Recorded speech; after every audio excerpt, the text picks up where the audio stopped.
Welcome to the Final Bell. It is great to have you with us on the official Geelong Cats podcast. Each week we are brought to you by our friends at Morris, personal finance solutions, expert advice and finance specialists all in one place. I am joined, as I am every single week, by Meg McDonald. Hello, Meg. Hey, Lingy, how are you? I'm good. I know, like all Geelong fans, you walk away from a game like that and you go, I'm disappointed.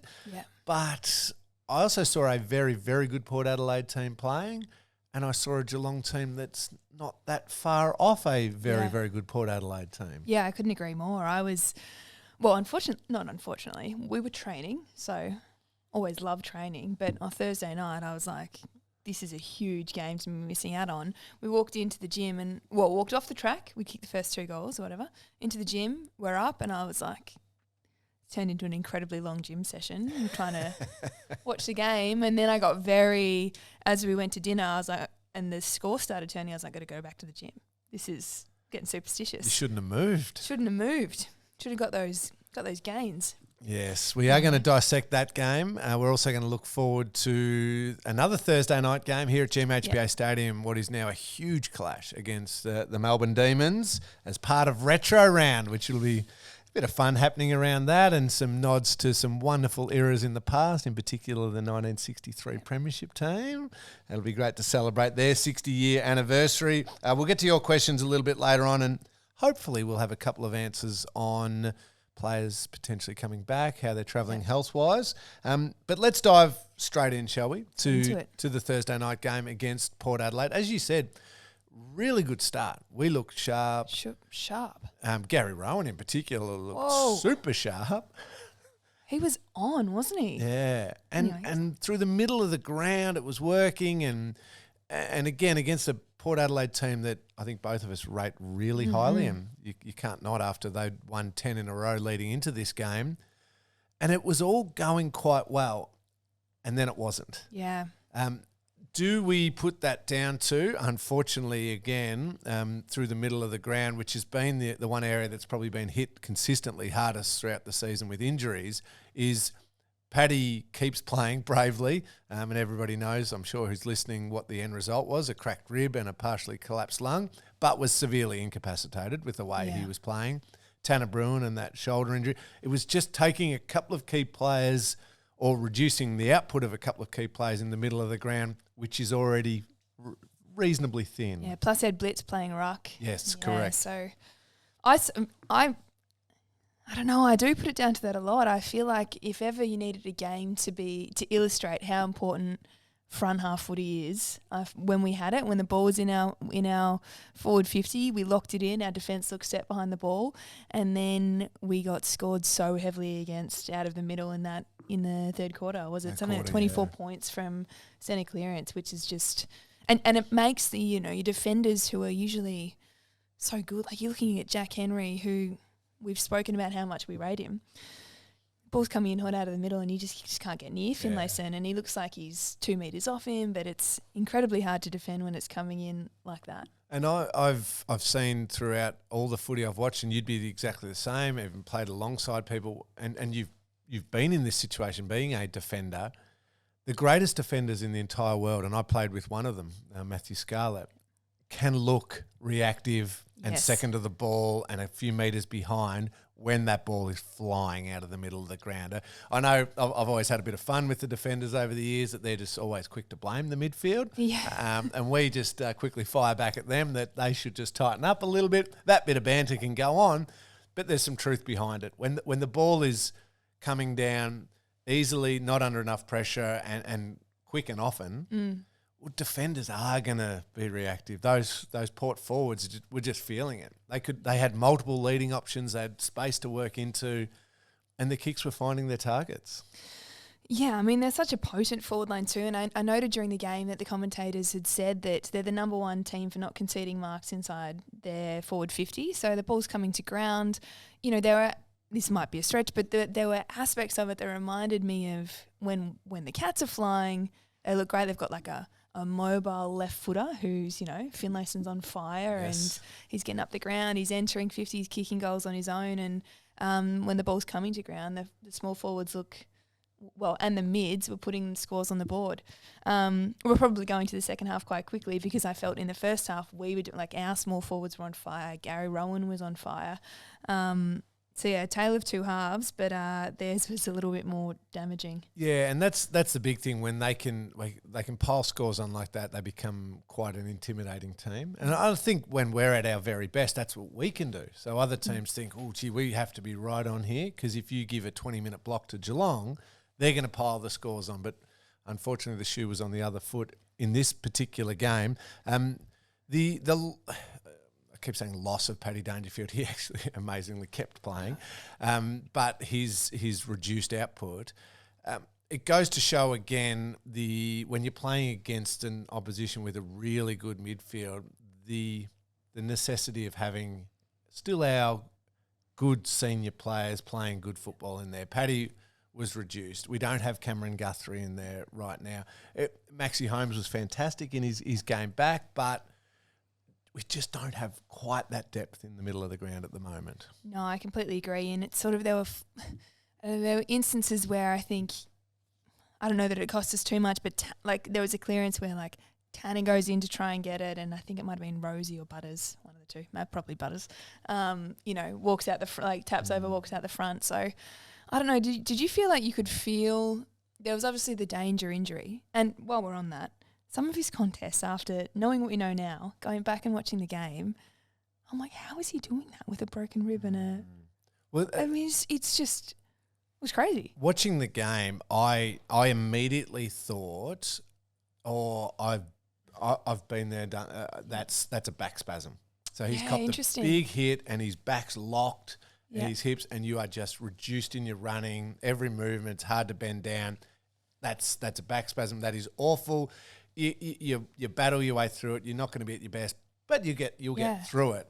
To then hear post match how wrong I was and how severe it was, I'm like, no way! I'm straight to the bench. That'll do me, thank you. Some of the aerial stuff. There was one where he sort of like dived on a ground ball. And I'm like, I haven't cracked ribs before, but I've had a bad intercostally rib stuff, and it hurts so much.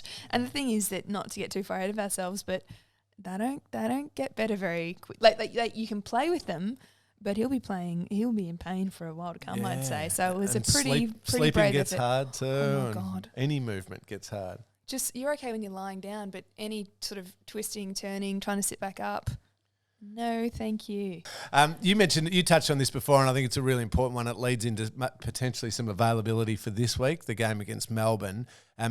When we look at that Geelong midfield and we say, there's been Guthrie's out, now Dangerfield's missed some games and might, we'll touch on will he miss more, but Mark Blitzarves has been playing the whole time, so he hasn't been an out. But he kind of has, because he's been forced to play, he's plugging, if not entire ruck games, big chunks of ruck games. Hopefully, we think maybe Rhys Stanley will be available for this week. He played VFL on the weekend. It was a night game, Friday night game, and it was part of, I think, experiencing a night game to judgment of the ball under lights. Would it be different? He got through well, from what I understand. What's your read? Is Rhys likely back for this Thursday night? I have no further info than you, but yes. Yep, I put him in. I think it's getting... Look, I think people are saying it's getting dire. I don't necessarily believe that. I think it's obviously a really important game on Thursday night, and but we're halfway through the season and there's plenty of upside.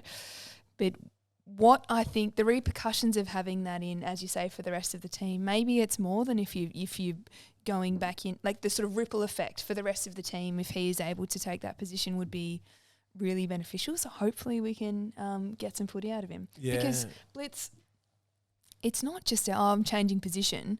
You're getting beaten up, I assume, in a way that you haven't before, or in a way that is different to playing as a defender, as a wing, as a ruck rover.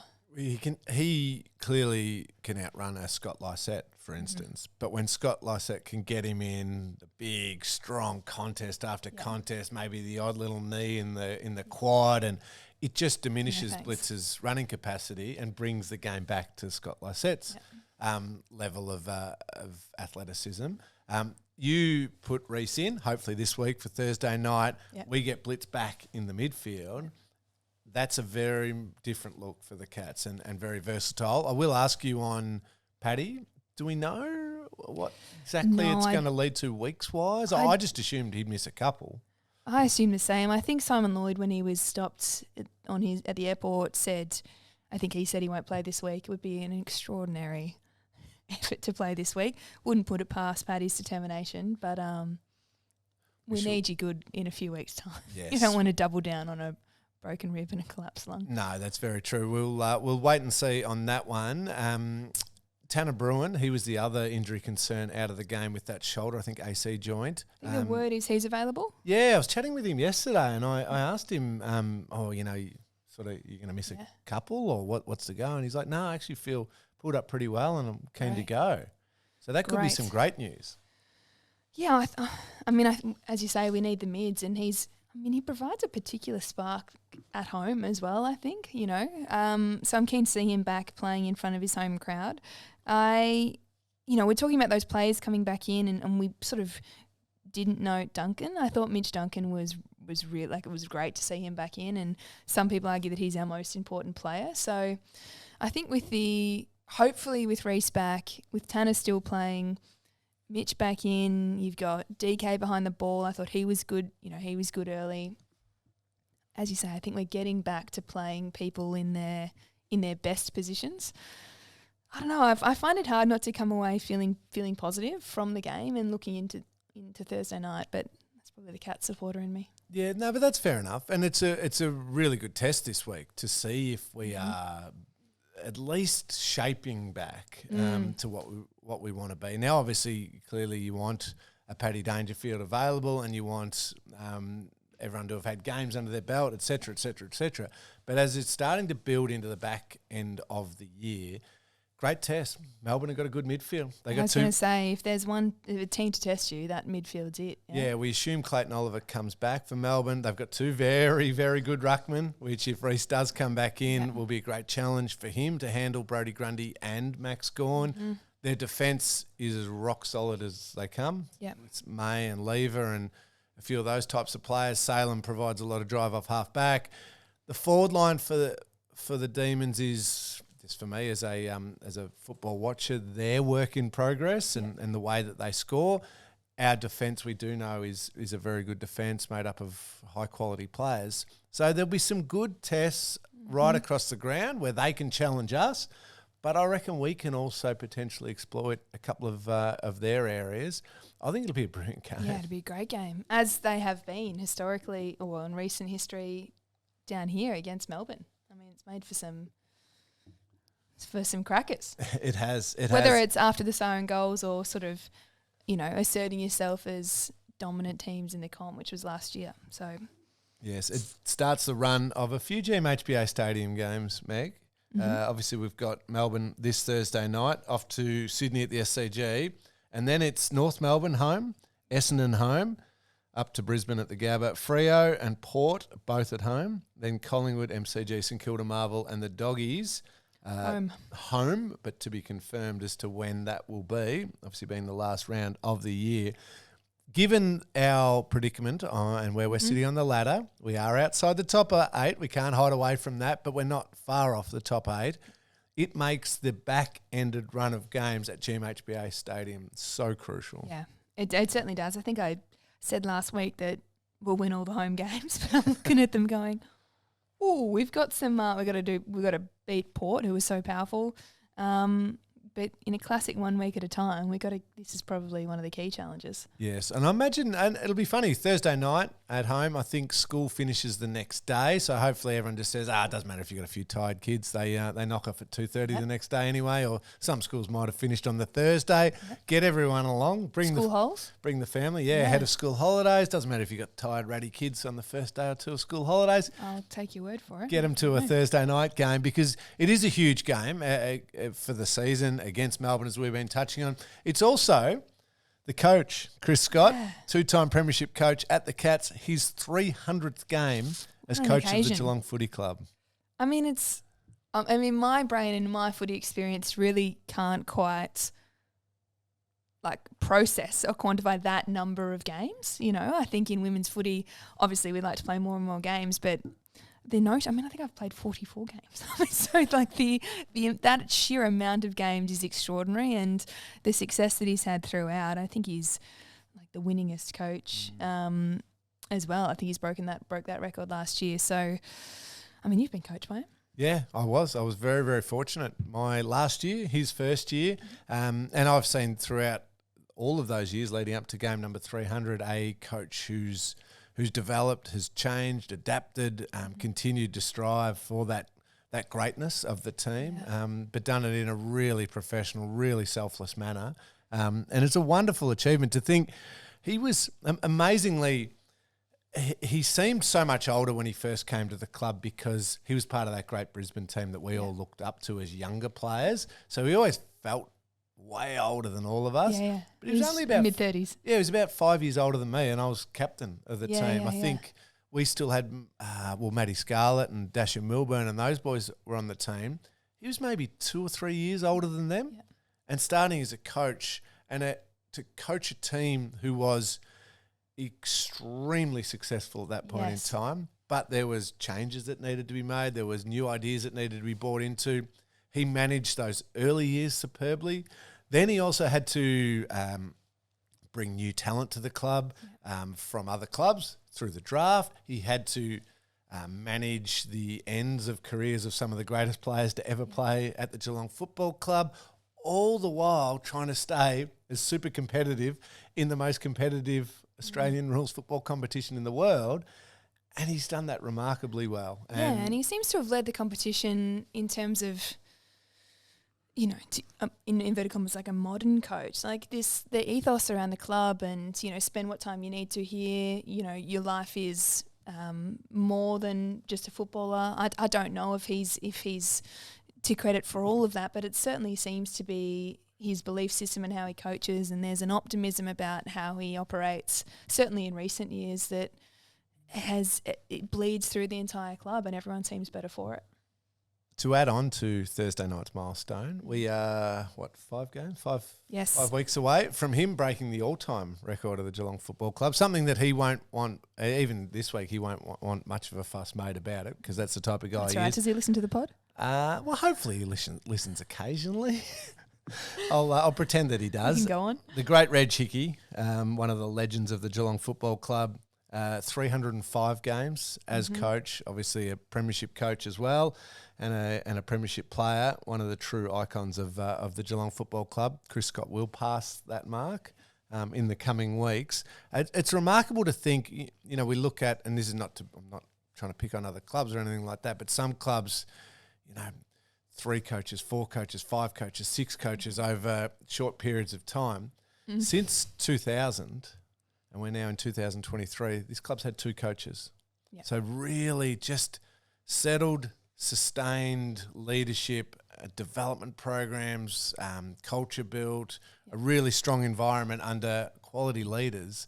That has to help the players get the best out of themselves, knowing that we are on this path, and it's not always going to be a perfect path, but we're on this journey together, with some stability and some assurance that you put your best in, and we'll help you get the best out of yourself. Yeah, absolutely. And it seems to me to also be a sort of, you know, it's a serious responsibility to the town and the region, that sort of stability, and you say sustained success. And we always speak about how connected the club is to the community, and how much the club's success benefits everyone, and the leaders of the club are so fundamental to that. So I've got a lot to thank him for, but I'm sure he wouldn't say.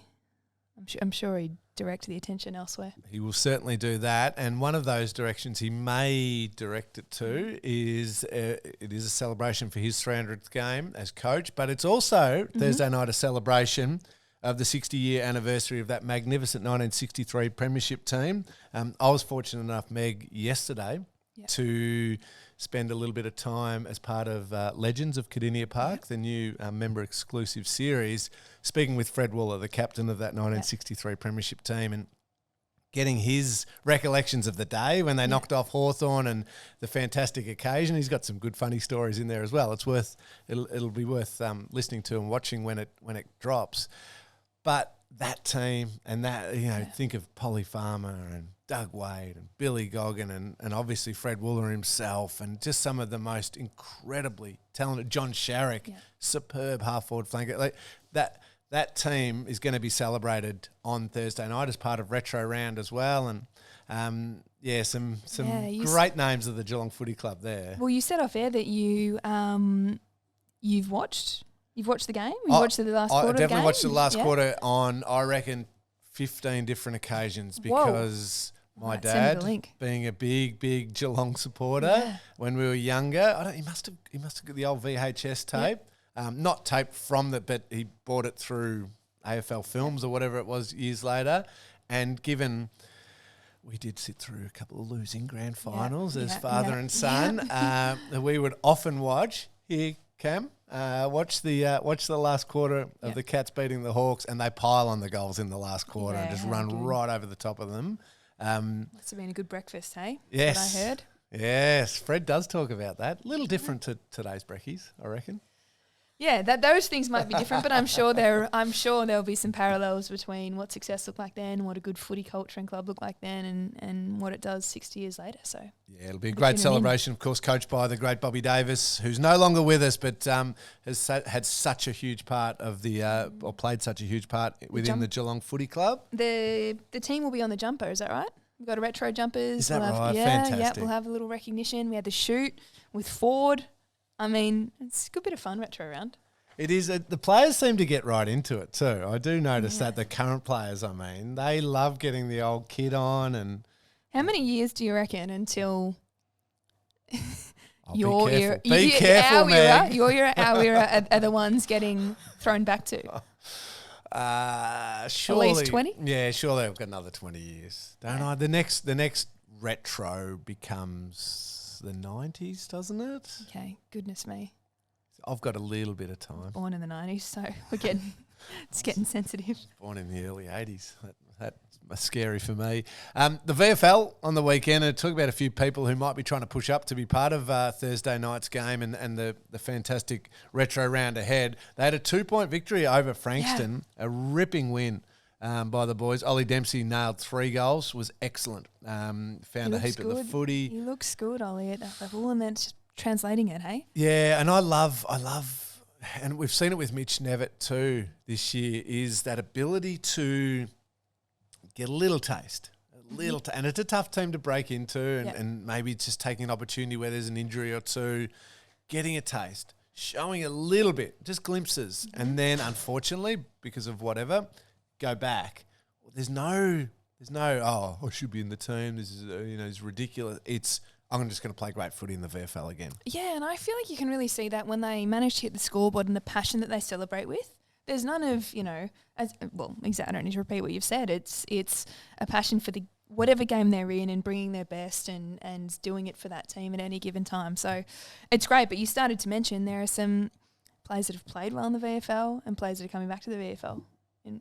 Who might come back in. Obviously, Rhys did play VFL. We think he might come back in. Can I again, very, very fortunate. Matty Egan is sort of head of the development program, and along with Nigel Lappin and Shannon Burns, I got to sit in on the academy team meeting yesterday, and part of that was the VFL review.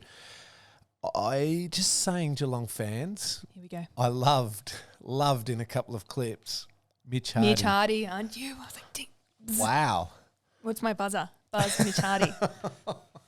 I don't know. What did you love? Well, okay. First of all, just the way that the conversations were taking place in the meeting, his ability to just jump into it and want to start training and get to know the guys and just basically hit the ground running. Sounds like his attitude is first class. Yeah. He sounds like he's a quality human being. Yeah. So just start with that. And then the clips that I was watching in the meeting, I was like, I had to a couple of times screw the eyes up and going, hang on, who's that?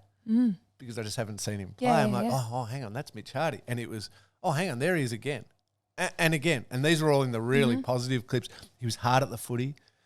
He was desperate in some of his tackles and some of his contested work, and classy both sides of his body, right? Both sides of his body.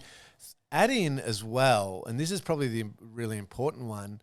He was in the right spots within so much of, as you know better than me now, modern football is there is so much structure, there is so much formation, use your support, system, being in the right spot in the system to then be able to use your instinct and your decision making to go for it. He was in the right spots to start with, and then jumped into what he does best, which is the contest and the hardness and use the ball well. I'm just saying, Cats fans.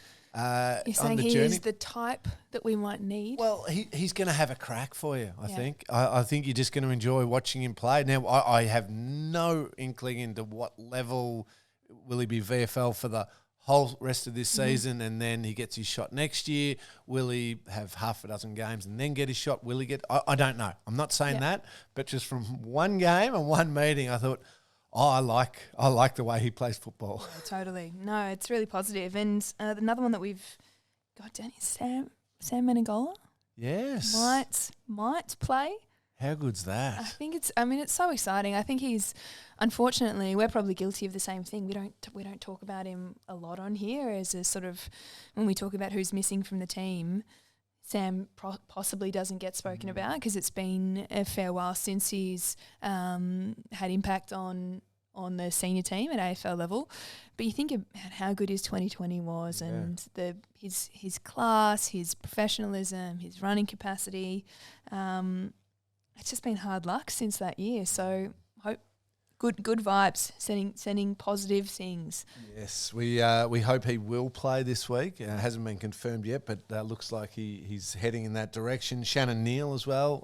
Just saw him in the lift. Yes, good to see him. Asava very close too as well. And now that'll be a discussion between the medical staff, Chris Scott and him.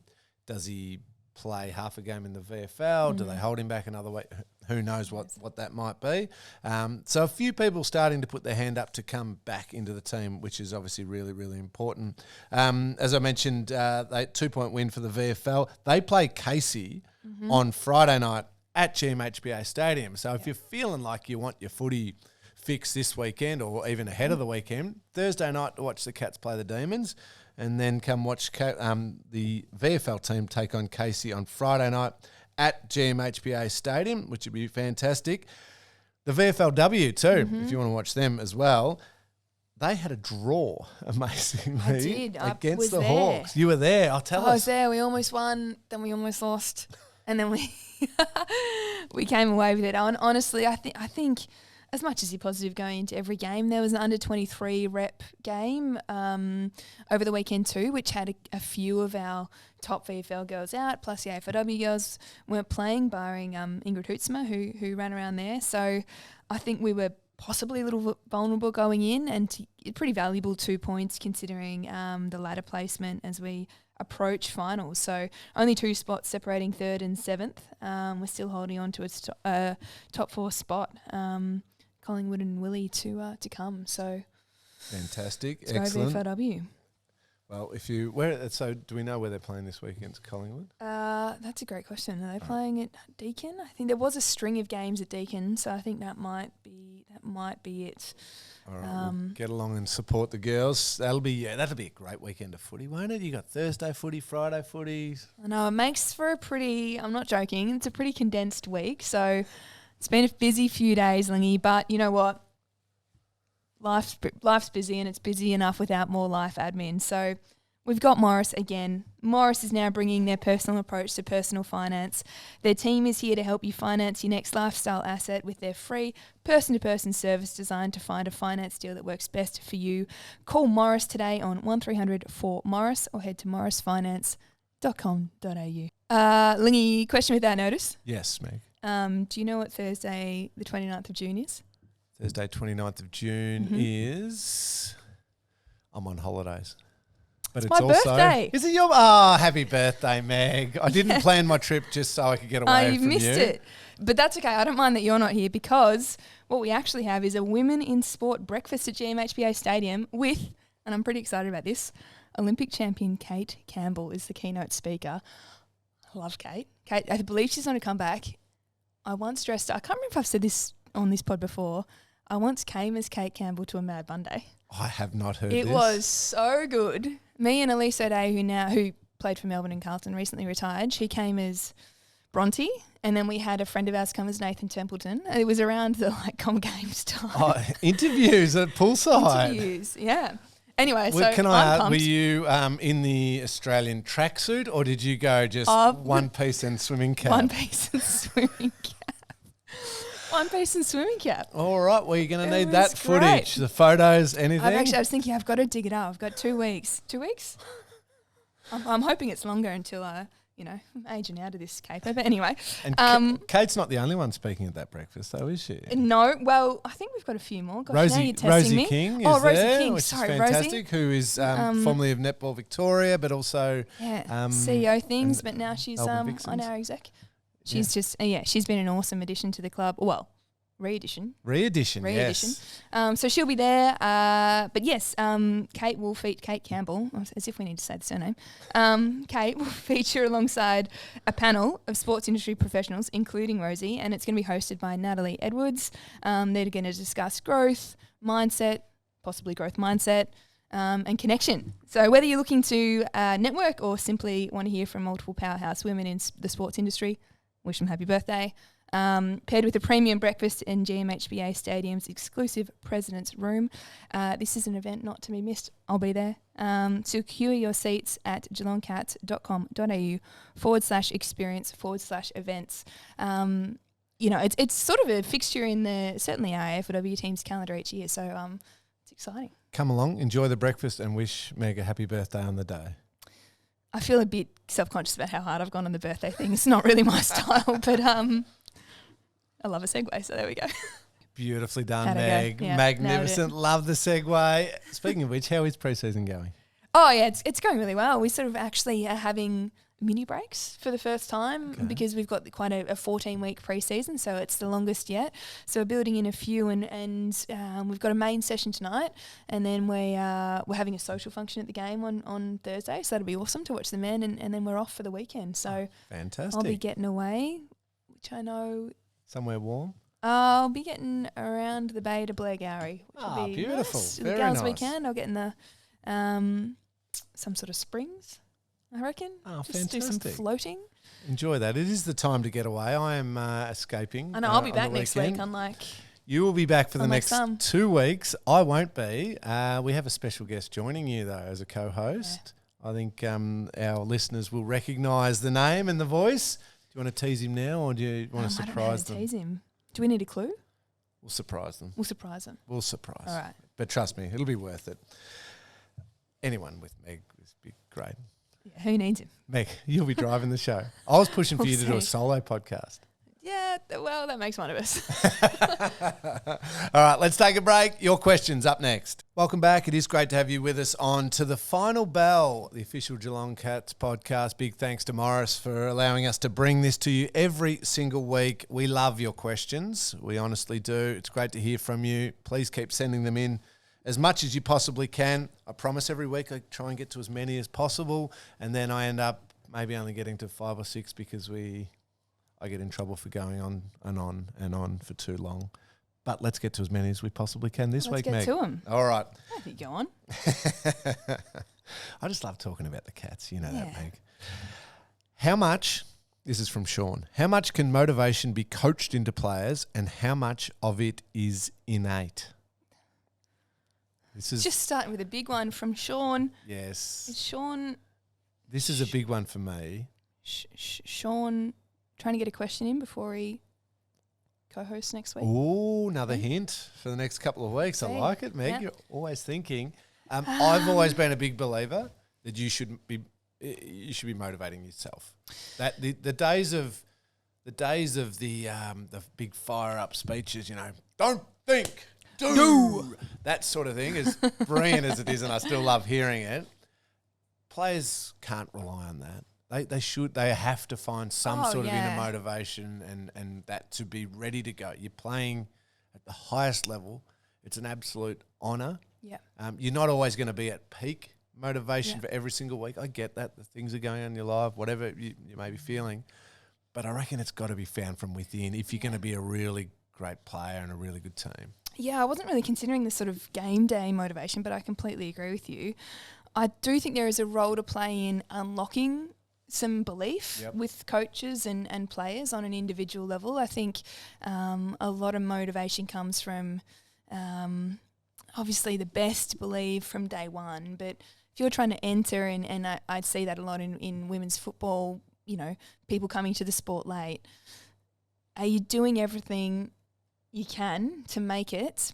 There is a role in people modelling behaviour around you and encouraging you to believe that you're at that level and you're absolutely entitled to behave as such and get the most out of your experience. So I'm with you, but I also think, of course, there is a coaching element to it as well. No, I certainly agree. I get what you're saying. There is almost a guidance to it. So yes. Sometimes young players too in particular, as they're trying to establish their career and find that motivation you're talking about, sometimes they don't know what they don't know. Yeah. So they haven't actually been shown or taught this is how you train, or this is the extra stuff. This is why Patrick Dangerfield can play over 300 games. It's not just that natural, incredible power and athleticism. It's the work that he put into his body at a young age and the recovery process that he went through week after week after week to allow him to train every single session and every single weight session to get better and better, which then allowed him to play this great football.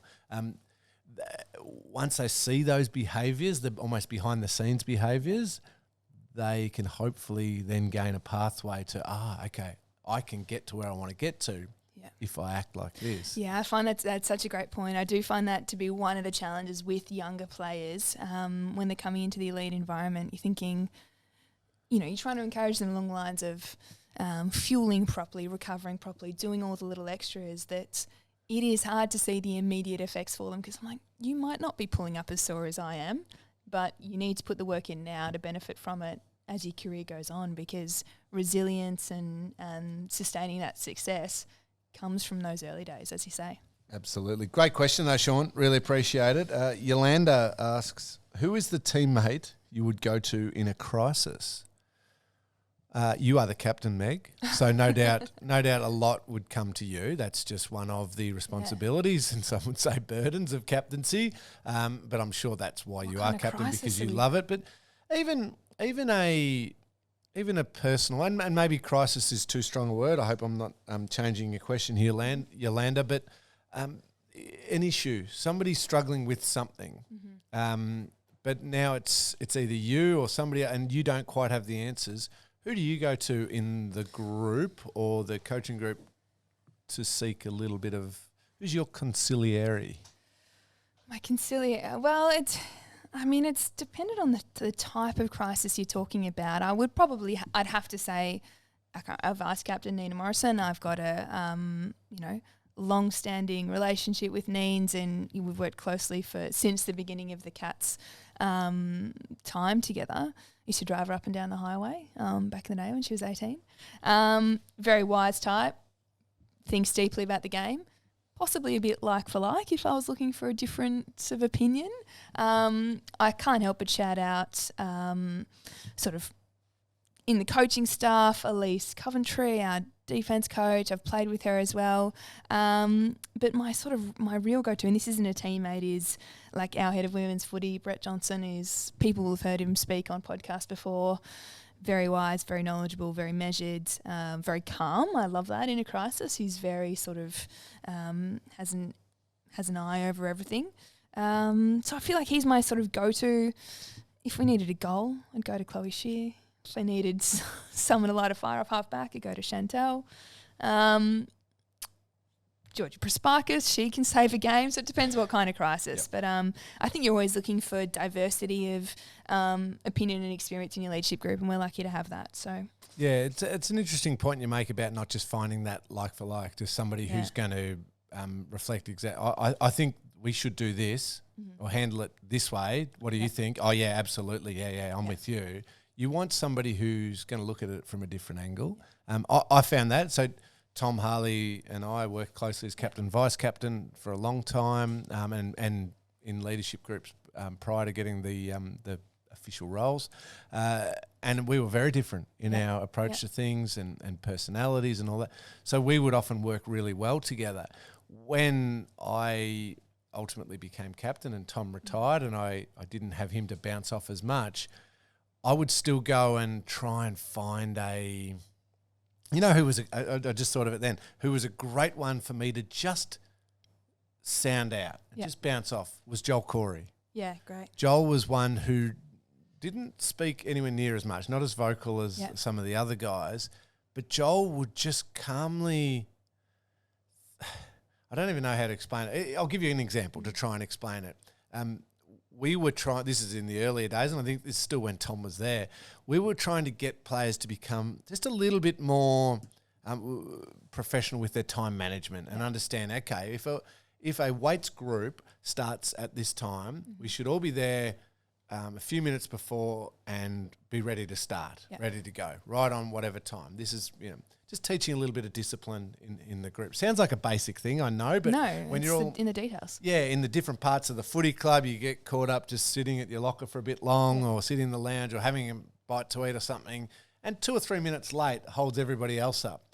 Then after that weight session, maybe somebody's got a massage booked in, plus somebody else has got a physio session booked in, and then they've got to do a little bit of extra rehab, or they've got to do an extra skill session booked in with Nigel Lapper. All these different things take part of your day. So we were finding that just a couple of minutes here and a couple of minutes there. It's like, guys, if it's an open sort of thing, and hey, we'll do that session when we do it, that's cool. If we actually had times, let's be there. And we were throwing it around, and I kept on saying, we've just got to, like, it's unacceptable. If it starts at this time, it starts at this time. And I looked at Joel and I said, well, what do you reckon, Joel? Why, if they're doing the weights session, they're about to start a weights session, it's not okay to be sitting in the change rooms for a little bit long. And Joel just looked at me and he said, would it help if we put a clock in the change rooms? Because not everybody wears a watch when they're out on the training track. They might come in, they might not have a watch with them, phones, whatever. What about if we just put a clock up that's synced to the one that's in the weights room? Yeah. Just so in case they don't mean it a couple of times. And like this, just this firework in my head, I'm like, spot on, 100%. We put a clock in there and we said, boys, now we expect you to be able to. It's a tiny thing. I know it sounds stupid, but Joel was just able to look at it at a point where I was getting a little bit frustrated. I was like, if it starts at this time, they should just be there. Yeah. And Joel was, well, let's help them. Yeah. Some don't actually mean it. They might just be talking, haven't looked, and they're 2 minutes late. Yeah. Joel, put a clock there. Yeah. Like, done. So that sort of... No, I know the type. Probably go Shelley Scott, Renee Gehring, they'd be my, similar, quiet but considered, experienced. Yeah, and they just get it from a different point of view. Hopefully that answers your question there, Yolanda. I went off on a bit of a tangent, I know. I apologise if I did. Dre Ryan says, do you think Matty Scarlett is the best defender Geelong's ever had? Outside of Meg McDonald. That's tough. Best defender Geelong's ever had. My personal opinion is yes. Mm-hmm. Alongside his great mate, Corey Enright. Mm-hmm. 2 different types of defenders, one a key defender, one a half-back, but Boris would play on the very, very best and still get it 30 times. Scarlo, as his career went on, would get it 30 times as well. But he played in an era too, that crossover era where he was one out with Lloyd and those types of players, Barry Hall, all of them.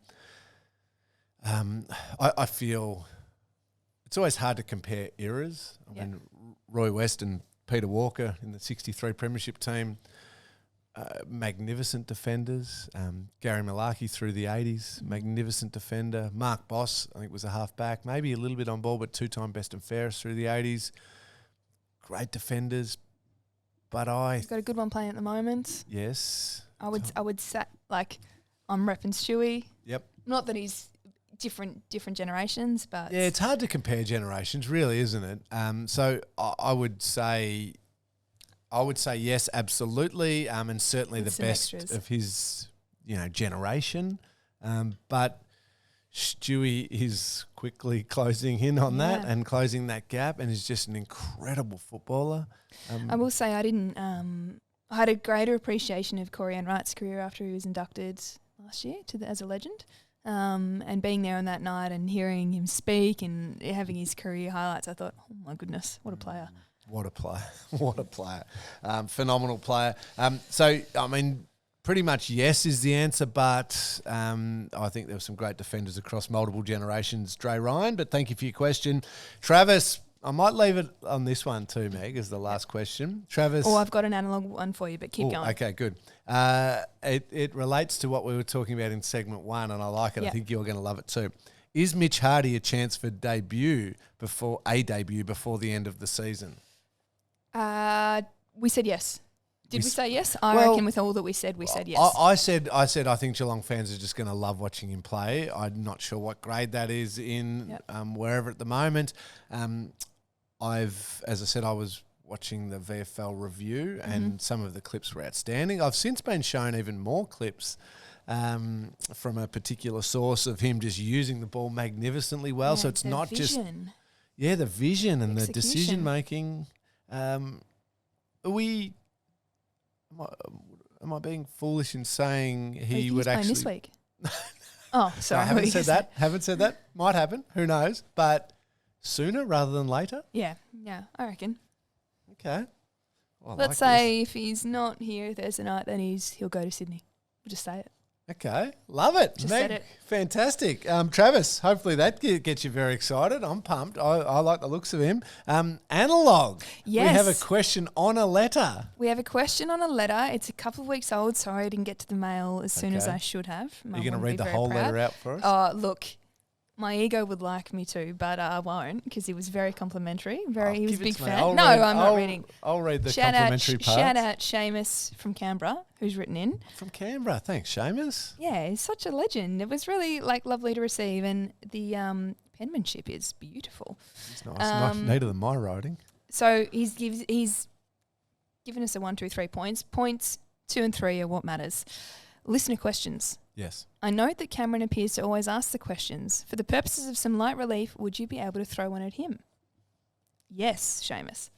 Lingy, do you think redhead footballers, and then he's given some other nicknames, gingers, rangers, blueies, or bloodnuts? I haven't heard that last one. I don't know how many of those are Heard offensive. that one plenty of times when I was a kid. Goodness me. Bring something special to the game. And can you name your top 5 cats, gingers, or redheaded players? Of course they bring something special to the game. Over your lifetime. There you go. Have Have you had this question? I'm sure you would have had a similar question before. I mean, I get asked about the redheads and the favourite redheads and all that sort of thing.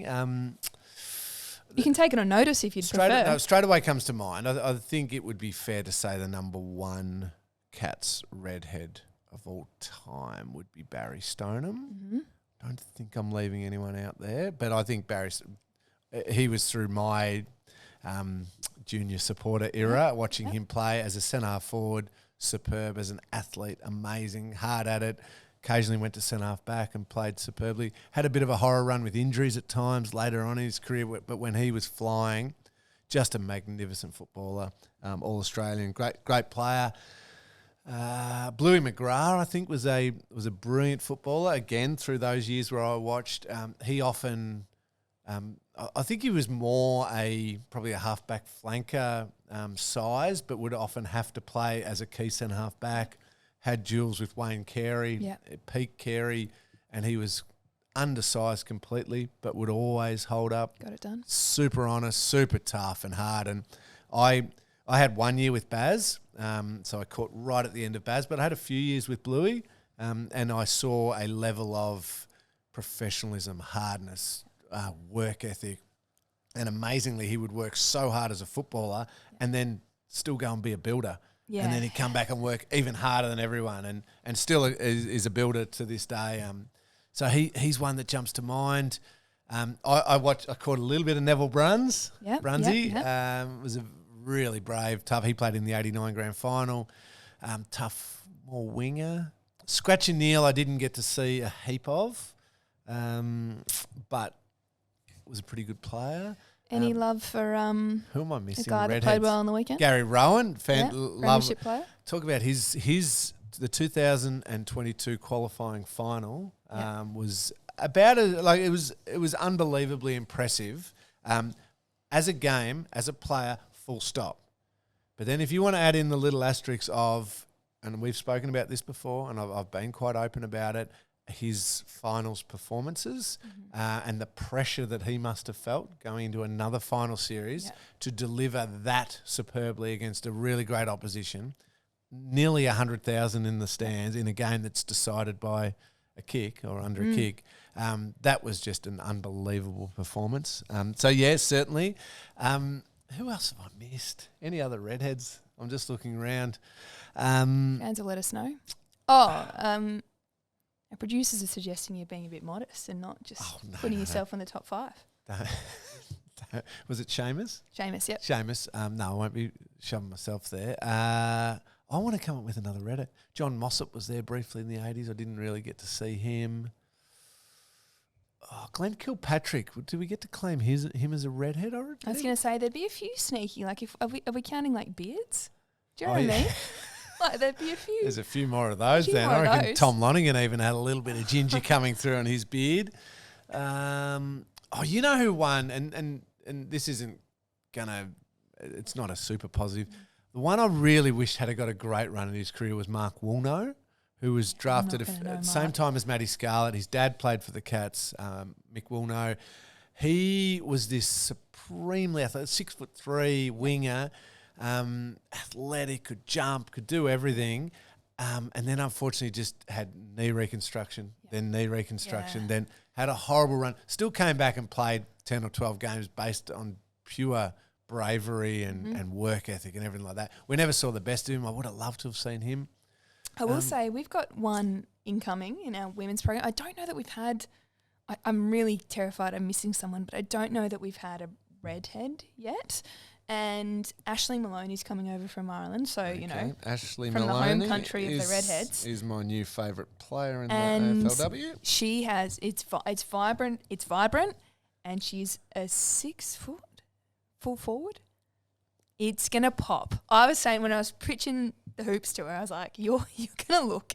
It's going to pop. It's going to be great. Well, can you tell her that if she's going to be a key forward and kick goals and with the redhead, she's not allowed to change. She's not allowed to go Dermot Brereton on us and go from the redhead to the blonde. Mate, you are speaking to someone who, as I've mentioned, once tried to become a redhead. There'll be no changing. Don't you dare change. Good. Jason Ackermanis changed as well. Embrace the red is what I'll say. Embrace the red. Yeah. It's Ashley Maloney. Ashling. Thank you. New favourite player. Favourite. Yes. Beautiful. Gee, I'm worried now that I've left out a couple of redheads. They'll let us know. They will let us know, and they won't be very kind to me if I... But Seamus, thank you for the question. Can I read out the embarrassing bit about you? It's not embarrassing. Pass it to me. Come on. No. Can I give Meg a pump up? Yeah. No.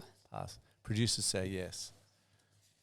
And the producers... I've got a hotline to the producers. I'll be cutting this out. Dear Megan, Meg Mack. Megan, actually. Megan, is that how that's pronounced? Megan, cool, thank you. Got an H in there. Meg Mack. This is it. Really, really like what you bring to the Cats podcast, to the final bell. Not only do you speak with authority on AFLW, but equally so on all matters AFL and Cats. Yes, you do. I'm impressed by the rapport between you and Lingy. Oh, look at us. Further, you bring a nice touch of humour and general knowledge from outside the sometimes insular walls of AFL. Keep the good work up. You also have a great radio voice. That's the greatest compliment. No, the greatest compliment was when someone thought because of my podcast voice I might be able to sing, which could not be further from the truth. Well, I don't know. No, I know. This is from Seamus from Canberra, as you mentioned. Best wishes for your and your team's success this year. What a legend. I agree with Seamus completely, Meg. You're doing a superb Seamus. job. That's why I'm leaving the next 2 weeks in your capable hands. Yeah, you are. You are going to drive it. You've hinted at who your co-host might be, former player. I think you hinted at the name a little bit earlier on. and we won't give any more away. Rewind. Before I say goodbye to you for a couple of weeks, just a big thanks again to Morris, who do allow us to bring this podcast to all of our wonderful listeners. And for years, Morris has been supporting businesses and the community to generate success together. Now they are bringing their personal approach to personal finance. Cars, boats, caravans, motorbikes, jet skis, they are all about getting you out there living life. Let their team of finance specialists take on the life admin of arranging your finance so you can get on with life. Call Morris today on 1300 4MORRIS or head to morrisfinance.com.au. Lingy, that sounds like you the next couple of weeks. Cars, boats, caravans. Ooh, jet there's skis. definitely cars involved. Are there jet skis involved? I love a good jet ski. I know. We are going on a road trip. We're hitting the road. 2 adults and 3 kids and tech-free road tripping. We're going. Whoa. No iPads. We're driving 14 hours or so. Well, now we can talk about you on the pod. You're plugging that in. We will be listening. I will have that's the one tech on the land, the phone to play through the car. We will definitely be tuning in and listening to what you and your co-host are talking about. It's a huge game this week, Thursday night against Melbourne, GMHBA Stadium, retro round, a celebration of Chris Scott's 300th game as coach of the Cats, a celebration of the 1963 premiership team. Hopefully, as much as this ground can be, the 2/3, 3/4 of it is packed to the rafters to cheer on the Cats. It is a big game. Come on, Cats, come on.